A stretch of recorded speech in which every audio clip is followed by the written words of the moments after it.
নবী করিম সাল্লাল্লাহু আলাইহি ওয়াসাল্লাম বলেছেন, কোন ব্যক্তি যদি 3টি কন্যা সন্তানের পিতা হয়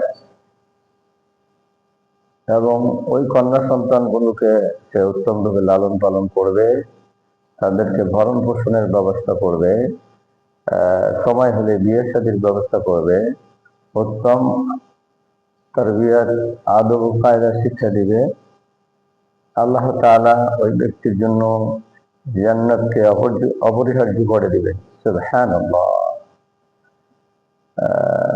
একজন বেদুইন সাহাবী রাসূল করিম সাল্লাল্লাহু আলাইহি ওয়াসাল্লামকে তখন জিজ্ঞেস করলেন, ইয়া রাসূলুল্লাহ, কারো যদি 2টি কন্যা সন্তান হয়, নবী করিম সাল্লাল্লাহু আলাইহি ওয়াসাল্লাম বললেন তারও ওই একই অবস্থা, অর্থাৎ সেও জান্নাতি হবে, আল্লাহ তাআলা তাকেও জান্নাত দান করবেন। সুবহানাল্লাহ। অনেক বর্ণনা রাসূল করিম সাল্লাল্লাহু আলাইহি ওয়াসাল্লাম বলেছেন যে ব্যক্তি 2টি কন্যা সন্তানের পিতা হবে, সে এবং আমি, আল্লাহ রাসূল শাহাদাত আঙ্গুল এবং মধ্যমা আঙ্গুল একত্রিত করে এভাবে দেখায় বলছেন, ওই ব্যক্তি এবং আমি একত্রে এইভাবে মিলিত হয়ে থাকবো জান্নাতে। সুবহানাল্লাহ। কাজেই কন্যা সন্তানের পিতা হলে মন খারাপ হয়। আমাদের সমাজে সেই জাহেলিয়াতের যুগের মতো এখনো প্রচলন রয়েছে, কন্যা সন্তানকে পছন্দ করে না, ছেলে সন্তানকে খুব পছন্দ করে। কিন্তু ছেলে সন্তানের বাবা হলে যে জান্নাত পাওয়া যাবে এমন কোন ফজিলত আল্লাহ রাসূল বলেন নাই, এমন কোন কথা আল্লাহ রাসূল বলেন নাই।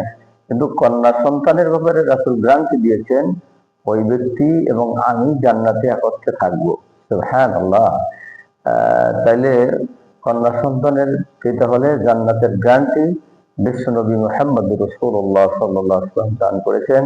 কাজেই কন্যা সন্তানকে ভালোবাসবে।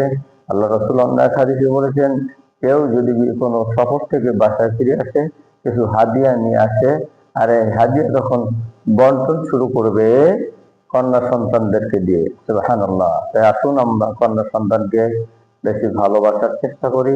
কন্যা সন্তানের সাথে আল্লাহ তাআলা সদাচরণ করেছেন, আমরা সদাচরণ যেন করতে পারি, সেই তৌফিক দিন। আমিন।